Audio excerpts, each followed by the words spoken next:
Vamos abrir nossas Bíblias em 1 Coríntios, 1 Coríntios capítulo 13, versículo 1, irmãos. Aqui o título, irmãos, a suprema excelência da caridade. Que o apóstolo Paulo lhe diz, né? Ainda que eu falasse as línguas dos homens e dos anjos e não tivesse caridade, seria como o metal que soa ou como o sino que tine. E ainda que tivesse o dom de profecia e conhecesse todos os mistérios e toda a ciência, e ainda que tivesse toda a fé, de maneira tal que transportasse os montes, e não tivesse caridade, nada seria. E ainda que distribuísse toda a minha fortuna para sustento dos pobres, e ainda que entregasse o meu corpo para ser queimado, e não tivesse caridade, nada disso me aproveitaria. A caridade é sofredora, é benigna, a caridade não é invejosa, a caridade não trata com leviandade, não se ensoberbece, não se porta com indecência, não busca os seus interesses, não se irrita, não suspeita mal, não folga com a injustiça, mas folga com a verdade. Tudo sofre, tudo crê, tudo espera, tudo suporta. A caridade nunca falha, mas havendo profecias, serão aniquiladas, havendo línguas, cessarão, havendo ciência, desaparecerá. Porque em parte conhecemos e em parte profetizamos. Mas quando vier o que é perfeito, então o que o é em parte será o que, irmãos? Aniquilado. Então ele vem dizendo aqui da caridade, do amor, não é, irmãos? Então ele vem tentando chegar mais próximo aqui do amor de Deus, e aí confronta, não é, irmãos, com a caridade que o mundo prega, que as pessoas dizem que vive, é uma caridade diferente. Essa caridade aqui, ela tudo sofre, tudo crê, tudo espera, tudo suporta. Nunca falha, nunca falha. Mas o amor do mundo, ele falha. A caridade que se mostra no mundo, ela falha. Então, ela pode acabar de uma hora para outra. O amor, não é? O amor se acaba de uma hora para outra. Esse aqui não, esse aqui, ele supera tudo, né? É o amor que ele vem de Deus. Deus é amor. Então ele diz que se a pessoa profetizar, ela em parte profetiza. Ela não é perfeita naquilo. Então, e vai chegar uma hora que vai acabar isso daí. Quando Jesus vier, aquele que profetiza não vai profetizar mais. Aquele que tem qualquer dom que ele tiver, vai se acabar. Mas o que ama, ele é perfeito, irmãos. É o que a palavra diz. Aquele que ama é perfeito. Então, aquele que ama, ele vai se aperfeiçoar a cada dia. Ele vai buscar se aperfeiçoar a cada dia. Esse amor, ele vai ser aperfeiçoado na vida de cada um dos irmãos, a cada instante. E você vai buscar a cada dia viver esse amor. Então, ainda que ele falasse todas as línguas dos homens, quantas são, irmãos? Quantas línguas são? Muitas e muitas e muitas e muitas línguas diferentes. Ainda que ele falasse a língua dos anjos, né? E as pessoas estão aí falando língua de anjo aí, irmãos. E nada a ver. Ele está dizendo, ainda que eu falasse a língua dos homens e as línguas dos anjos, e não tivesse o amor, não tivesse a caridade, seria como o metal que soa, como o sino que tine. Porque qualquer metal que você bater nele, irmãos, ele vai fazer barulho. Qualquer sino que você chacoalhar lá vai fazer barulho. É normal do sino fazer barulho, é normal do metal, se você bater nele, fazer um barulho. Agora, aquele que ama, aí não, aí é diferente, irmãos. Aquele que ama é algo muito, muito forte. E aí ele diz aqui, ó, no versículo 11, ó, quando eu era menino, falava como menino, sentia como menino, discorria como menino, mas logo que cheguei a ser homem, acabei com as coisas de menino. Porque agora vemos por espelho e enigma, mas então veremos face a face. Agora conheço em parte, mas então conhecerei como também sou conhecido. Agora, pois, permanecem a fé, a esperança e a caridade, essas três. Mas a maior delas é o que, irmãos? A caridade, né? Permanece, ó, versículo 13. Agora, pois, permanece a fé, a esperança e a caridade. As três. O que é maior? A caridade é maior. Então a pessoa fala assim: eu tenho fé. Tá bom, muito bom. A fé tem que ter mesmo. Ah, eu tenho esperança. Tá bom. Só que a fé, uma hora, vai chegar o dia, irmãos. Eu tenho fé em Deus, eu tenho fé em Cristo, eu tenho fé nessa palavra. Tá, vai chegar uma hora que Jesus vai vir e vai buscar a igreja. E a nossa vida vai ser com Ele lá, tranquilo. Esperança, não vamos precisar mais, porque já vamos ter alcançado já. Agora, a caridade, irmãos, isso aqui permanece para sempre. Então, as três é importante, mas a caridade é muito mais importante. Se eu tiver amor, o amor que Jesus espera de mim, irmãos, eu vou ter tudo. Eu vou ter fé, eu vou ter esperança, eu vou estar em comunhão com os irmãos, eu vou estar em comunhão com as coisas de Deus, eu vou estar firme e seguindo adiante. Agora, se eu não tiver a caridade, eu vou achar que tenho fé, eu vou achar que tenho esperança. Vai vir lutas e lutas e mais lutas e uma hora eu vou desistir. Então, é importante para cada um de nós. Aqui em 1 João capítulo 1, irmãos, quando ele fala, né, agora vemos por espelho e enigma. Com certeza, o espelho daquela época não é como o espelho que nós temos hoje, né, irmãos? Hoje a gente olha no espelho e a gente vê lá nítido, né? O espelho nem sempre foi assim. No passado, o espelho devia ser embaçado, devia ser algo, né? Você não conseguia ver nítido as coisas, né? Você conseguia ver ali um vulto ali. Então, ele compara, né? O espelho com a nossa realidade. Agora, conheço em parte. É lógico, nós conhecemos em parte mesmo. Imagina se nós conhecêssemos tudo. Não conhecemos tudo. Conhecemos em parte. Mas quando Jesus vier, aí, irmãos, como ele é, nós veremos. E assim como nós, como ele nos conhece, nós conheceremos a ele. Então, quando ele vier, irmãos, aquele que é em parte será aniquilado. Então, a pessoa, muitas vezes, ela até trabalha pela obra. Só é em parte. O amor, ele supera tudo. Então, muitas vezes, a pessoa ela se sente superior porque ela tem um dom. Não é, irmãos? Mas não, o dom não é o mais importante. O dom ele é muito importante para a edificação da igreja. Mas a caridade, irmãos, a caridade é espetacular. Imagina o irmão ou a irmã que tem caridade. Ele tem um dom que muitas vezes o dom não aparece. O dom não aparece. A pessoa está ali quietinha na dela ali, e ela passa uma vida inteira quietinha ali, ouvindo a palavra, e cumprindo com a palavra, e vivendo a palavra, ela tem caridade. Ela tem a caridade nela. Ela exerce a caridade. Essa pessoa ela vai viver uma vida inteira em comunhão com os irmãos, ela vai viver a palavra, vai ser salva naquele dia, vai passar a eternidade com Jesus. E muitas vezes aquele que tem um monte de dom aparente, só que todo mundo olha e fala assim, olha, que maravilha, que espetáculo. Olha como o irmão tem um dom, a irmã tem um dom. Irmão, com dom em tudo vai para o inferno, né? Se não tomar cuidado. Então o dom ele não salva ninguém. Agora, a caridade, isso aqui, isso não tem o que se dizer, irmãos. A caridade é muito importante. E a prova da caridade é o que nós vamos ver aqui, 1 João capítulo 1, versículo 3, irmãos. Capítulo 1, versículo 5, irmãos, 5. 1 João capítulo 1, versículo 5. Diz assim, e esta é a mensagem que dele ouvimos e vos anunciamos. Que Deus é o quê, irmãos? É luz, e não há nele treva nenhuma. Se dissermos que temos comunhão com ele e andamos em trevas, mentimos, e não praticamos o que, irmãos? A verdade. Mas se andamos na luz, como ele na luz está, temos o quê? Olha só, e o sangue de Jesus Cristo, seu Filho, nos purifica do que, irmãos? Olha que coisa. Eu preciso que os meus pecados sejam purificados, irmãos. Eu preciso. Eu preciso. Os irmãos precisam. Então, Jesus é luz. Não há nele treva nenhuma. Então, nele não há trevas, nele não há escândalo, nele não há pecado. Ele é luz. E não adianta eu dizer, eu estou na luz, se eu não estou. Mas se eu tiver comunhão com os irmãos, eu estou na luz. Então, a comunhão com os irmãos é a prova de que eu estou na luz. Não adianta eu dizer, eu estou na luz, mas não estou em comunhão, eu não estou na luz, irmãos. A comunhão é a prova da luz. Então, como diz aqui, ó, versículo 7. Mas se andarmos na luz, como ele na luz está, temos comunhão uns com os outros. E o sangue de Jesus Cristo, seu Filho, nos purifica de todo pecado.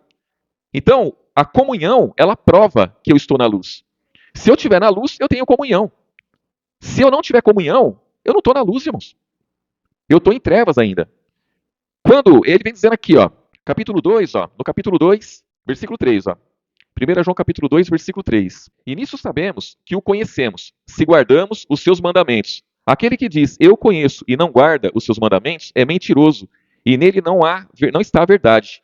Mas qualquer que guarda a sua palavra, o amor de Deus está nele verdadeiramente aperfeiçoado. Nisso conhecemos que estamos nele.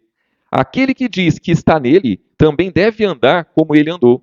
Irmãos, não vos escrevo o mandamento novo, mas o mandamento antigo, que desde o princípio tivestes. Este mandamento antigo é a palavra que desde o princípio ouvistes. Outra vez vos escrevo o mandamento novo, que é verdadeiro nele e em vós, porque vão passando as trevas e já a verdadeira luz alumia. Aquele que diz que está na luz e aborrece ou rejeita seu irmão, até agora está onde, irmãos? Em trevas. Aborrecer é rejeitar, irmãos. Então, qualquer que rejeita o irmão está em trevas. Irmãos, por que ele bate tanto na tecla de amar os irmãos? Por que Jesus ele sempre bateu na tecla de amar os irmãos? Por que Jesus, quando ele estava lá fazendo a obra e a família dele chegou e disseram para ele, olha, seus irmãos, sua mãe está lá fora te chamando. Ele falou assim, quem são meus familiares? São aqueles que fazem a vontade do meu pai. Estes são os meus irmãos, pai, mãe, o que for. Por que ele bate tanto nessa tecla? Porque o único laço que nós temos, a única coisa que envolve os irmãos é Jesus. Não tem outra, irmãos. Nós não temos laço de sangue, nós não temos parentesco segundo a carne, nós não temos os irmãos, nós não temos nada a oferecer um ao outro, senão Jesus. Então o envolvimento que nós temos é por conta da palavra, é por conta da fé que nós temos. É a fé que nos une, é a fé que nos mantém. Então, eu tenho 1000 motivos. O mundo me apresenta 1000 motivos. A minha carne me apresenta 1000 motivos para eu me separar dos irmãos, para eu me separar da igreja. Eu sempre vou ter isso daí. Eu sempre vou ter 1000 motivos para me separar da igreja. A menos que esses motivos que a minha carne me dá, que os meus desejos próprios me dão, seja mortificado, irmãos. Tem que ser mortificado. Então você tem que empregar força para estar em comunhão com os irmãos. Você tem que empregar força para se manter firme na igreja. Porque senão o cansaço te afasta da igreja, a falta de dinheiro te afasta da igreja. Porque a igreja não tem dinheiro para te dar. Pelo menos essa. E o mundo te oferece. Só que para isso você vai ter que se escravizar lá. Você vai ter que se prostituir lá para ganhar dinheiro. E prostituir, que eu falo, irmãos, não é vender o corpo, não. Se prostituir é fazer coisas que... Porque a palavra, ela fala, irmãos, que quando você troca Jesus por qualquer coisa, você é um prostituto. A palavra fala isso. Taxa isso como adultério. É adultério espiritual, irmãos. Então muitos praticam isso. Muitas pessoas abandonam Jesus, abandonam o corpo, abandonam a igreja, para quê? Para ganhar dinheiro lá fora, para descansar, não é, irmãos? A igreja é muito cansativa, a igreja. Né? É muito cansativo, vou ficar em casa, vou esticar os pés, vou ficar assistindo televisão, Estou cansado.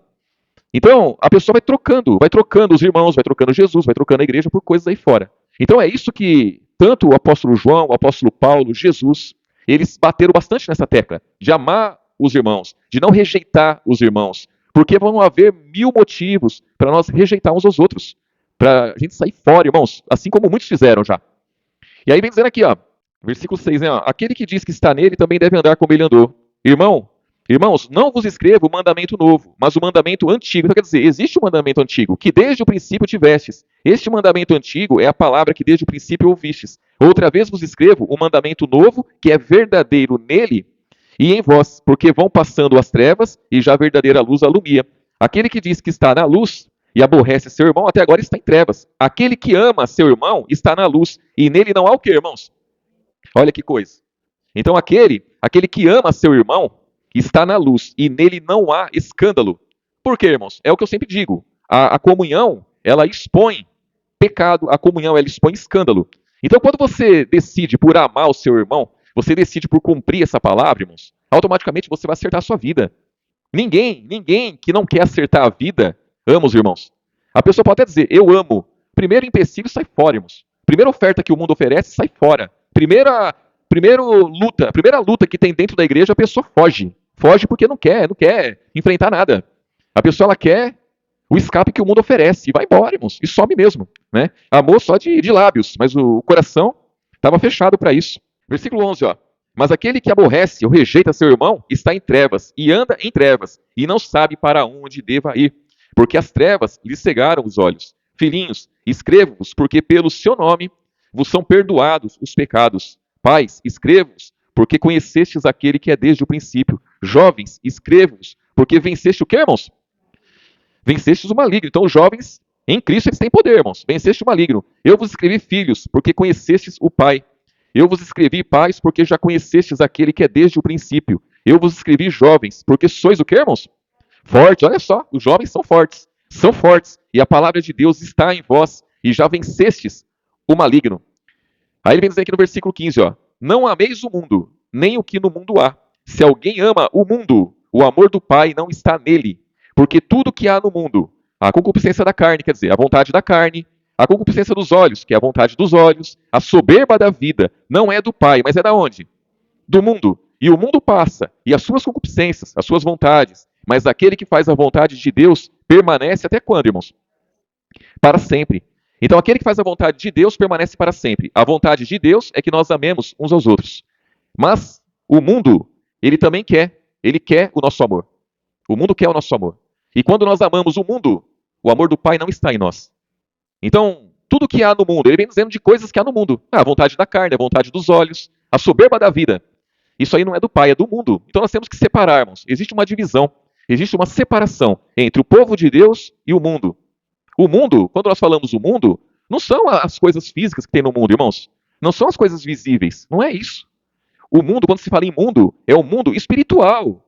Por trás de tudo que nós vemos, por trás daquelas árvores bonitas, por trás daquela praia maravilhosa, por trás de pessoas, por trás de carros bonitos, de empregos muito bons, por trás das roupas bonitas, por trás de tudo, tem um mundo espiritual, irmãos. Existe o lado espiritual de tudo isso, e é onde os demônios trabalham. E quando os meus olhos espirituais contemplam essas coisas, ou os meus olhos carnais, irmãos, quando eu me envolvo com essas coisas, eu me afasto do amor de Deus.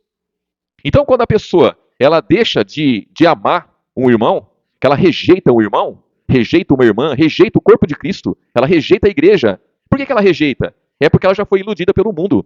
O mundo já iludiu. Os olhos dela já começou a contemplar as coisas. A soberba da vida já tomou posse. Então ela abandona Jesus. Ela não está abandonando simplesmente a igreja, ela não está abandonando o irmão ou a irmã, não. Ela está abandonando Jesus. E está indo, e vai. E Jesus deixou de amar? De forma nenhuma. Só que o amor dele não está na pessoa. Esse que é o problema. Jesus ama a todos. E ele espera por todos. E ele quer a todos. Só que uma coisa é Jesus me amar. Outra coisa é o amor dele estar em mim. São coisas distintas. São coisas diferentes. O fato dele me amar, por que ele me ama? É porque ele não muda. Ele não muda. Ele é o mesmo ontem, hoje, eternamente. Ele sempre nos amou. Quando ele estava junto do Pai, ele estava amando cada um de nós. Ele amava. E nós estávamos aqui sem Deus no mundo. Quando eu falo nós, é a humanidade. E o próprio Deus se fez carne e veio para resgatar a humanidade. E ele resgatou. Ele ofereceu o preço. Irmãos, não foi só por mim, não foi só por vocês, foi por todos. O preço que ele pagou foi desde o homem e a mulher melhor que tinha, quer dizer, menos pior, né? Porque bom não tinha, mas o menos pior até o pior de todos. Então, se você conseguir pensar numa pessoa terrível, por essa ele deu a vida. Agora, não é o fato dele amar toda a humanidade que toda a humanidade tem o amor dele nela. Não tem.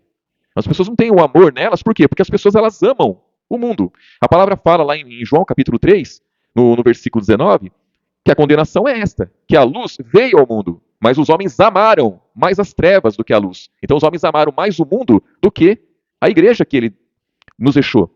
Então, quando se fala igreja, é reunião de irmãos. Irmãos e irmãs formam uma igreja. Irmãos, é muito fácil rejeitar a igreja. É muito fácil rejeitar os irmãos. Isso não é coisa de outro mundo. Ah, mas quem que vai rejeitar o irmão? Ninguém rejeita o irmão, ninguém rejeita a irmã. Irmãos, quando você ama o mundo, você vai embora e deixa. Todos que abandonam a igreja, eles falam assim, não tenho nada contra ninguém. É sempre assim. Não tenho nada contra ninguém. Eu continuo com Cristo, eu continuo crendo na palavra, eu continuo amando os irmãos. Tá, continua amando os irmãos, vai morar a 4.000 quilômetros de distância, não vê mais, não tem mais contato, não abraça mais, não... Tá, e vai. O outro some também no mundo, aí no meio da caminhada aí já muda a religião, já passa a pertencer a uma religião, e quando pensa que não, é assim, irmãos. E vai que vai. E continua dizendo que ama. Como que ama, irmãos? Como que ama? O amor tudo crê, tudo suporta, tudo espera. O amor, ele é perfeito. Então não adianta eu dizer que amo e abandona. Não abandona. Quem ama não abandona. Quem ama permanece, né, irmãos? E aí diz aqui, ó. Aqui está falando do anticristo, versículo 18, ó. Filhinhos, é já a última hora, e como ouvistes que vem o anticristo, também agora muitos se têm feito anticristos. Por onde conhecemos que é já a última hora? Saíram de nós porque não eram de nós, porque se fossem de nós, ficariam conosco. Mas isso é para que se manifestasse que não são todos de nós. Então aqui, com certeza, o que acontece, irmãos? No meio dos irmãos ali, no meio deles, saiu pessoas. E saiu dessa forma, com certeza, dizendo, não, mas eu amo, mas eu não tenho nada contra ninguém. E sai. Só que vai amar o mundo, vai fazer a vontade da carne, dos pensamentos, vai ser filho da ira, como diz lá em Efésios 2. Só que aí o apóstolo João deixa bem claro, olha, eles saíram de nós porque não eram de nós. Porque se fossem de nós, teriam permanecido. Irmãos, aquele que crê na palavra, aquele que diz eu amo os irmãos e crê na palavra, ele suporta tudo, ele não abandona. Ele fica, ele enfrenta as lutas, ele enfrenta as dificuldades, ele enfrenta o que vier pela frente, não importa o que seja. Pode ser algo, irmãos, pode ser algo terrível, mas a pessoa ela põe na balança, pera lá. A minha vontade é sair, a minha vontade é ir embora, a minha vontade é me afastar. Por quê, irmãos? Porque quando eu falo a minha vontade, é os desejos carnais. Por quê? Porque a carne da gente, ela sempre vai querer uma solução rápida para as coisas. E a solução é se afastar muitas vezes. Mas aí o entendimento fala mais alto, fala, não, pera lá, mas não tem como. Se eu me afastar, eu abandono a palavra, eu abandono Jesus, eu não posso. Eu tenho que permanecer. E a pessoa, ela permanece. E ela segue adiante. Aí sim. Aí é sinal de que o amor está nela. Do contrário, irmãos. Do contrário, é somente palavras, né? Vamos finalizar aqui em João. João capítulo 13, irmãos. Evangelho de João. Versículo 34, irmãos. João capítulo 13, versículo 34. Então, muitas vezes, é fácil a pessoa... eu amo meu filho. É lógico, eu amo o filho porque não tem como deixar de ser filho, irmãos. Não tem como, é filho, então tem um laço ali de sangue, não é, irmãos? Então, a pessoa, é lógico que ela ama, ela tem que estar junto, não tem como, sempre vai amar. É um filho. Agora, o irmão, irmãos, aí tem que ser verdadeiro o negócio. Porque o irmão, única coisa que nos une, né? A única forma de nos unir é através de Jesus. Então, se eu tiver fé, é o que me une aos irmãos. Se eu perder a fé, aí... João capítulo 13, versículo 34, irmãos. Diz assim, ó. Um novo mandamento vos dou, que vos ameis uns aos outros, como eu vos amei a vós, que também vós, uns aos outros, vos ameis. Nisto todos conhecerão que sois meus discípulos, se vos amardes uns aos outros. Então, Jesus, lá na lei, né, irmãos? Lá na lei, também estava dizendo que tinha que amar os outros como a si mesmo. Irmãos, Jesus, ele fala assim, ó, tem que amar como eu vos amei. É muito maior, irmãos. Eu tenho que amar meu irmão, eu tenho que amar minha irmã como Jesus me amou. Como que ele me amou? Primeiro, eu não tinha nada a oferecer e ele me amou. Eu fazia tudo de errado e ele me amou. Então o amor dele é incondicional, não tem condição. Eu amo se fizer tal coisa. Não, isso aí é um amor carnal, né, irmãos? Carnal. O amor dele permanece. Porém, não é o fato dele me amar que ele vai andar comigo, irmãos. Entendeu? E é isso que as pessoas não entendem. As pessoas acham, Deus me ama, ele sempre está comigo. Pera lá. Deus te ama. Agora, estar com você é se cumprir o que está escrito. Guardar a palavra dele. É a palavra dele que mantém ele em mim. E a palavra dele me mantém nele. Então ele tem que estar em mim e eu tenho que estar nele. Então só amar, né, irmãos? Então o amor dele é suficiente para quê? Para qualquer momento que eu disser, Senhor Jesus, eu preciso do Senhor, ele está de braços abertos para me receber. Isso é o amor de Deus. A hora que eu estiver numa situação que eu precisar dele e eu clamar por ele, ele está pronto para me ouvir. Então ele está pronto em todo momento. Esse é o amor verdadeiro, irmãos. Não é, se ele estivesse na vida de qualquer um que andasse de qualquer jeito, ele seria um corrupto. E Deus não é corrupto. E nós também não somos corruptos. Então, nós temos que refletir muito acerca disso. Eu vejo as pessoas dizer, as pessoas elas não creem em Deus e elas andam de qualquer jeito, mas quando passa por um perigo, aí clama a Deus, aí é por causa do perigo. Mas elas não clamam pedindo ajuda. Elas clamam já achando que Deus está com ela o tempo todo, está comigo. E na verdade não está, irmãos. Não está o tempo todo, não. Quem está com as pessoas que não têm a Jesus são os demônios. Os demônios fazem a festa na vida das pessoas. Então, para Deus estar em mim, eu tenho que guardar a sua palavra. Para eu estar nele, eu tenho que guardar a palavra. Então, essa é a condição que existe. Aí diz aqui, ó, versículo... Então, o fato de nós amarmos uns aos outros como ele nos ama, o mundo passa a conhecer que somos discípulos de Jesus. Irmãos, não tem condição melhor do que ser discípulo. Ser discípulo é algo espetacular. Por quê? Porque o discípulo, ele é aluno. Imagine cada um de nós sendo aluno de Jesus. Aqueles que aprendem de Jesus. Aqueles que obedecem os ensinamentos dele. É um discípulo. Então, ser discípulo é algo espetacular, irmãos.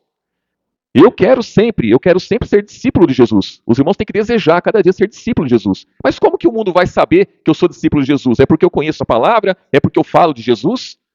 Não é isso que ele fala. João, aqui pelo Espírito Santo, ele diz que Jesus, ele diz aqui que nós vamos ser conhecidos através do amor de uns para com os outros. Então, se nós amarmos uns aos outros como ele nos ama, aí o mundo conhece que somos discípulos dele. Aí, ó, versículo 36. Disse-lhe Simão Pedro, Senhor, para onde vais? Jesus respondeu, para onde eu vou, não podeis agora seguir-me, mas depois me seguirás. Disse-lhe Pedro, por que não podemos seguir-te agora? Por ti darei a minha vida. Respondeu-lhe Jesus, tu darás a tua vida por mim? Na verdade te digo, que não cantará o galo, enquanto me não tiverdes negado 3 vezes. Então você vê que Pedro aqui, ele estava firme no que ele falou. Né? Por ti, Jesus, eu darei a minha vida. Jesus fala, não, você está falando da boca para fora. Você vai me negar ainda. Jesus está dizendo aqui, e ele negou mesmo, não é, irmãos? Então, só que aí depois disso, irmãos, depois que Pedro negou Jesus lá, depois ele chorou amargamente, se arrependeu, e quando ele recebeu o Espírito Santo, esse homem aqui, ele defendeu Jesus, defendeu a fé, defendeu a palavra com todas as forças. E foi um grande apóstolo, não é, irmãos? Esse Espírito Santo que ele recebeu, nós já recebemos. Porque a pessoa ela recebe quando ela crê na palavra, não é, irmãos? Creu na palavra, ouviu a palavra, creu, recebe o Espírito Santo. E esse Espírito Santo ele é suficiente em nossas vidas para cumprirmos a palavra, irmãos. Só que nós temos que sempre pôr na balança. De um lado, a igreja de Cristo, do outro, o mundo, irmãos. Então, o mundo ele tem um poder muito grande, o mundo ele tem muita força mesmo, irmãos. O mundo é a solução para boa parte dos nossos problemas. É uma solução bem rápida e que é passageira. Vai acabar, irmãos. Então, se você tiver com uma dificuldade hoje, o mundo vai te oferecer um escape. O mundo vai te oferecer algo. E se você abraçar, pode te resolver o problema momentaneamente. Saiba que lá na frente vai custar um alto preço. Um alto preço. Então, nós temos que tomar muito cuidado com isso daí. Já a graça de Deus, a igreja de Cristo, a princípio, A princípio, se você estiver com uma dificuldade, pode ser que a igreja não apresente ali uma solução muito rápida para você. Pode ser que a palavra não te conforte como a sua carne quer. Mas, se você perseverar, se você enfrentar o que tiver que enfrentar em prol da comunhão dos irmãos, em prol dessa palavra, com certeza lá na frente o resultado é espetacular. Então é isso que nós temos que ter juízo, temos que ter sabedoria, irmãos, para lidar com tudo isso. Aí ele fala que os jovens, eles são fortes. Os jovens já venceram o maligno. Então ele está dizendo, olha jovens, vocês não são fracos como aparenta ser. Vocês não estão entregues ao mundo como aparenta estar. Vocês têm condições de serem fortes. Vocês têm condições de vencer o maligno. Quem duvida disso, irmãos? Se a gente olhar para os jovens, irmão, se olha para um jovem é entregue ao mundo. Quantos jovens conseguem permanecer na palavra, irmãos? São poucos os jovens que conseguem permanecer nessa palavra. A maioria dos jovens são arrastados. São arrastados. O apóstolo Paulo ele fala para Timóteo que é para ele tomar cuidado com os desejos da mocidade. Por quê? Porque o mundo ele tenta arrastar mesmo, e arrasta muitos. Arrasta muitos. Dos filhos, dos irmãos que estão há mais tempo na palavra, todos passaram por aqui, irmãos. E a maioria está no mundo aí. Foram arrastados, levados, conduzidos, né? Foram iludidos, e o mundo levou mesmo. O mundo levou. Né? Então, só que a palavra diz, olha, vocês são fortes, os jovens são fortes, mas fortes por quê, irmãos? É fortes pela palavra. É a palavra que deixa forte. É o Espírito Santo que deixa, que faz com que a pessoa vença o maligno, mas tem que se entregar. Tem que se entregar ao Espírito Santo, se entregar à palavra, se entregar à comunhão com os irmãos. Isso aí é empregar força, é uma luta mesmo, né, irmãos? É diária. Tanto para nós, como para todos, não é, irmãos? Vamos orar, agradecer a Jesus, e que o